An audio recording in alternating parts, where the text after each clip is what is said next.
Doesn't matter what Dana thinks, and Dana and I laughed about that. It's what the judges think, and you know, they get it right 9 times out of 10. So we just have to assume that that was it tonight. But it was a great fight. How would you rate the performance of the 3 British fighters who are on the card tonight? Tough one for Vaughan Lee, Andy Ogle, very, very tough fight, and Luke Barnett perhaps didn't live up to the hype. Yeah, I agree with that. You know, again, we're UK and Ireland is our flagship market, so we're always looking to build and grow. Vaughan Lee took just, I mean, that was 25 seconds. What can you do? You know, that loses that one. I thought Andy Ogle did very, very well actually, because he came out and he was shocked by that by the first move there, and so for him to keep going and to last all the way, and actually, you know, put up a good show. So proud of him. And Luke, you know, Luke's he just feels he let everybody down, which is Luke. He feels that he was chasing the fight. He felt that Sean was on his heels. And he felt he should have done better, especially in the second round. He felt he had him, and he should have maybe taken a little bit more action. But again, both of them, when you're both undefeated, who's the guy that wants to go in there and lose? Who's that guy that's going to go in there and take the risk? But I thought the crowd that was a shame that they were booing. I didn't think that deserved a boo. I think they both did what they came to do, and you know, it came out well. But I'm always looking for the British guys to do well, and I was disappointed for Luke. Shame for Vaughan. But I thought Andy Ogle put on a spirited display. And just finally, over 80,000 at Wembley Stadium for the boxing tonight. When do you think the UFC can sell out Wembley Stadium? Wow, that's a great question. I suppose we're going to have a title fight. We're going to have somebody British. So I'm not one to predict, but and you're a fan as much as I am. I don't see anything on the horizon here right away, but that's not to say that it doesn't happen quickly. We've seen it with Conor McGregor. It's happened very, very quickly, and you know, you look at some of these guys, and within 5, 6, 9 months they can take on the best in the world. So I don't think we're long away. I'd ask the question differently. How far away are we from in Europe having a stadium event where somebody will be fighting for a title? And you know, that's even, you could glimpse through one window and see that possibly happening this year, maybe. When did you strike the deal with Build to stream this event? That was quite a late one. Yeah, Build have been fantastic. You know, we work hard to try and, as the German guy said, you've got to educate and inform the audience.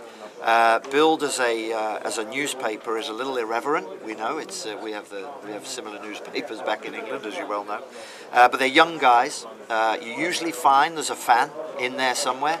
The editor had spent a lot of time in America. He understood the sport, and there are elements of the German culture which it's about administration, and it's about government, and it's about bureaucracy. And I'm always a big fan of letting the fans decide. You don't have to love this sport, but you should be allowed to make a choice. You can't make that choice unless you're informed, and Build have chosen to make that, to inform. What they found was that as they started to cover it, they got more and more attention. More people were clicking through their new media site. They ran a competition to vote whether UFC was a brawl or was it an elite sport. 72% of the German audience reading that newspaper voted it was a sport, and so they've been pleasantly surprised. Every one of those writers and editors have become fascinated by this new sport. It's not new. You guys have been reporting on it a long, long time, but there's a lot of people going to jump on that bandwagon, and I think Build are one of those, and they did a fantastic job. Very positive. A lot of talk tonight about airing the UFC on national television in various countries. Looking at the UK specifically, you know, obviously you had that one-off deal with Channel 5. You know, Viacom, since then, have bought Channel 5, who have obviously a rival promotion, Bellator, you know, under their wings, and in the UK, Cage Warriors have got a deal now with Channel 4. So there will be a lot more MMA broadcast on national television in the UK. Outside of the deal with BT Sport, are there discussions going on about striking a deal with a national broadcaster in the UK? Yeah, all the time. But you know, we're also in the business. You know, the reason that we're able to put on such high-level production is because we're a commercial operation, right? That's what we are first and foremost, and we don't give stuff away, right? So there may be other promoters or other brands, they want to give it away. We know that we're the best. We know that our fighters are the best. We know that the fans want to see the best. If you want to see it in the UK, it's on BT Sport. There's lots of other programme. It's not just the live events. And we had over 1 million viewers on Channel 5. But when they come back to us and say, we'll take it for free, or anybody says we'll take it for free, then we have to sit back and go, guys, no. So we're in that business. I have to ask you about the Poland.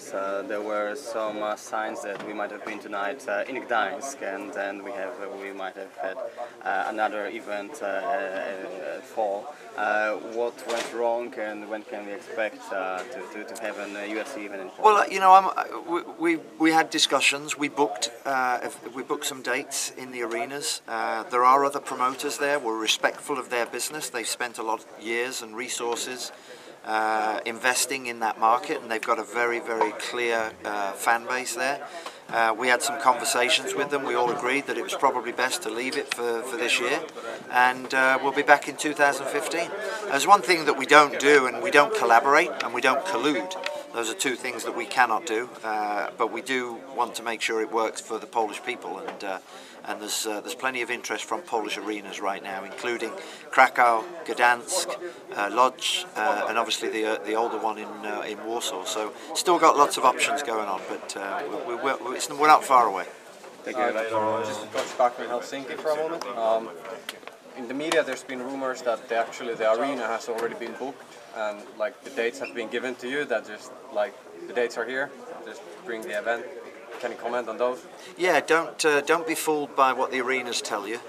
If you looked at the dates that we had in arenas around Europe, there's about 25 dates booked for arenas. That's what you do. You have to do that. That's part of the business.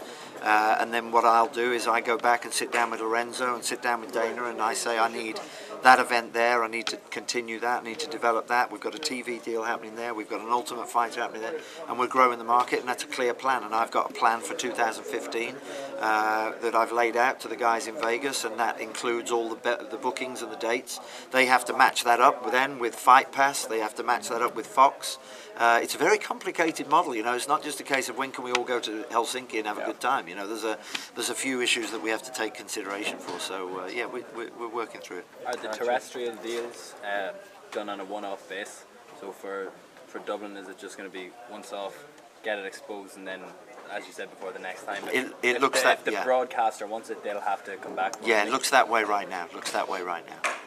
Garry, on a personal level, in the short time that you've been involved with the UFC, what would you say has been your most satisfying achievement? I don't think tonight would be far off, really, because of the hard work that you have to do in Germany. You all know the challenges that we've had, and we've made monumental moves here.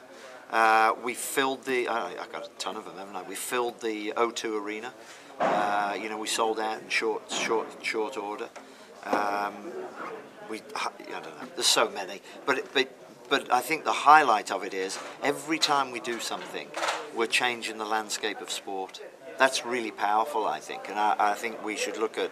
You should all be very proud of that, because you've all invested your time, your energy, and the resources into it. And we're playing our part, and we can be an influential member of that. But we're changing the landscape of sport. You can change a football club, and you can change a tennis club, and you can change.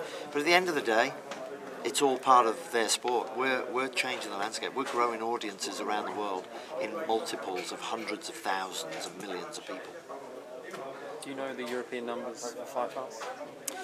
For how many people have subscribed to it, I don't disclose that, because that's obviously private information. We're a private company, but let's just say, if I can give you a number, we continue to grow at a rate of about 50% on a weekly basis.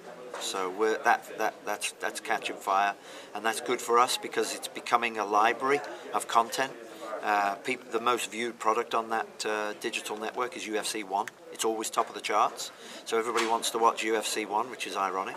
And is that a good thing or a bad thing? I think it's a great thing, because we're in a generation where we want to watch what we want to watch, when we want to watch it, wherever we want to watch it. That's what digital network communication is all about. So if you're a real fan and you go, you know what, I want to watch the final of the very first Ultimate Fighter again, that'd be cool, I'll go do that. Where does Go watch Africa fit into your plans? Where is Africa fit into the plan? We've had some discussions with a promoter down there called EFC, which seems to be the biggest one there. They've had some challenges this year. Unfortunately, they've had some casualties, and so we've sort of backed off that market a little bit. But we're going to start to see more and more fighters coming out of there, fighting in our European schedule, and who knows. But right now, we have no plans to be in South Africa, which is really the market that you need to be in, the one that you could hold an event in. Why would you be wary of that? Because the UFC regulate themselves and have, when they go to places with no commission, all of the EFC Africa stuff has been by their own mismanagement and mishandling of care of fighters. Yeah, no, I think that's a good point, but I think what you also have to be very wary of is there's, in creating this education and awareness, there's some people who are a bit, who have seen this issue, and it made obviously national news, and it's never UFC versus EFC, it's MMA.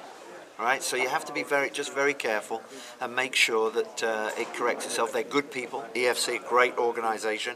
They'll get their house in order. They'll get everything sorted out, and maybe it'll be further for us down the road. But as you can hear from everybody, we could be in every country, every weekend, all around the world, but we just don't have the resources. Finally, on that, Marshall Zalaznik went on the record on a podcast and said it wouldn't be beyond the realms of possibility soon for the UFC to have 20 events in Asia and the Middle East in 1 year. So do you think that's out of the realm of possibility for the next 2 or 3 years for Europe? For Europe? Yeah, well, you know, we're talking about numbers and time. I would not wish to create a total number. All I want to say is, and I've said this to Dana and Lorenzo, the more success we have, the more shows we'll do, the more television networks we'll build, the more fans that we'll build, which will require more shows, which will require more fighters, that's growth, right? So if it was 20, if it was 50, over the next 10 years, I think it'd be silly to quote a number because that always comes back to haunt you. But all I do know is 2015 will be more than 2014, as far as I can look. Okay? Are you a fan of Dana's vlog and the embedded series following him around Fight Week? Yeah, you know, it's content, right? It's TV content. People want to get a peek under the blanket. Yeah, well, there's no better business to give a peek under the blanket, no better individual than Dana White. Take a look at what happens in the world of sport and all the leaders of sports organisations, whether it's NBA, NFL, Premier League. You know, they sit behind their suits and their desks, and you've got a guy who wants to connect with every one of you, wants to connect with the fans, stands outside for 40 minutes having photographs taken. Do you think Roger Goodell or Richard Scudamore would ever be doing that? They just don't. So that content is fabulous for me, because I always say to the networks, it's not just about the fights. These fighters have great stories, deep stories. People want to know about them. People want to know about the individuals involved. The 20-year anniversary documentary has been a fabulous documentary. Introduces you to Frank Fertitta, Lorenzo Fertitta, tells you the whole story. Dana White. I mean, it's a case study. There are universities around Europe and the rest of the world covering what we're doing because it's a case study. It's a business study. Nobody's ever done it in a generation. Dana White, Lorenzo Fertitta, Frank Fertitta, they've done it. And you can't take it away from them. So the more content you give fans, the more fans you build. Is my comment. Scouting in Italy for fighters? Yeah, actually, we after Segara's failure, maybe you were. Yeah, we had a bit of a stop-start in Italy, didn't we? You know, they always say you're lovers, not fighters, right down there. No.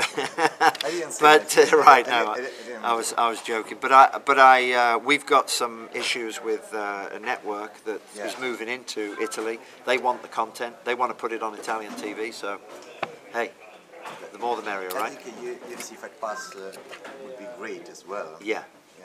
So all of that to come. Italy, Spain. You know, we have a television Spanish speaking network, Televisa. They're now in discussions with putting that in Spain. So you know, I don't think the growth. I can't see us stopping the growth right now. So maybe not a UFC event in Italy, but some fighters that are growing up in the undercard, maybe. Well, you know, if you were a visionary, you would never want to say you wouldn't want to have an event in front of the Colosseum or an event in front of the Acropolis in Athens. I mean, who knows, maybe one day. Thanks, guys. Thank you. Thanks, guys. Thanks, Garry. Thanks for the week. Well I've got